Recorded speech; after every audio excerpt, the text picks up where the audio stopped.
Hey everyone, I'm Sky and welcome back to Rick's Review Hub. Today, I'm super excited to dive into the Instant Pot Omni Plus air fryer toaster oven, a kitchen superstar that's ready to make your meals quick, healthy, and delicious. If you're looking for a versatile appliance to level up your cooking, you're in the right place. Let's get cooking. First, the features. The Instant Pot Omni Plus is a 10-in-1 powerhouse with air fry, bake, broil, roast, toast, dehydrate, reheat, warm, convection, and rotisserie modes. Its 19-quart capacity fits a 12-inch pizza or a 4 to 6-pound chicken for rotisserie. EvenCrisp technology delivers crispy results with up to 95% less oil, perfect for guilt-free fries or wings. It comes with a baking tray, oven rack, air fry basket, and rotisserie kit, all dishwasher-safe. The digital touchscreen has one-touch presets for easy use, and golden quartz heating elements ensure fast, even cooking.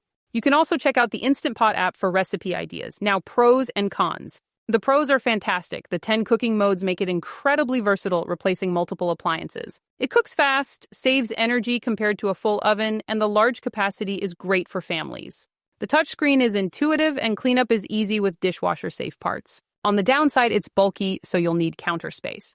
The toast function can release a bit of smoke, and some users note it runs hot, so you may need to adjust cooking times. Cleaning the interior can also be tricky if grease builds up. Who's this for? If you're a busy home cook or love hosting and want one appliance to air fry, bake, or roast healthier meals, the Instant Pot Omni Plus is a great choice. It's perfect for families or anyone wanting to simplify their kitchen setup. Ready to upgrade your cooking game? Click the link in the description to grab the Instant Pot Omni Plus air fryer toaster oven at the best price through Rick's Review Hub. We've got special promotional pricing waiting. If this review helped, please like, share, and subs.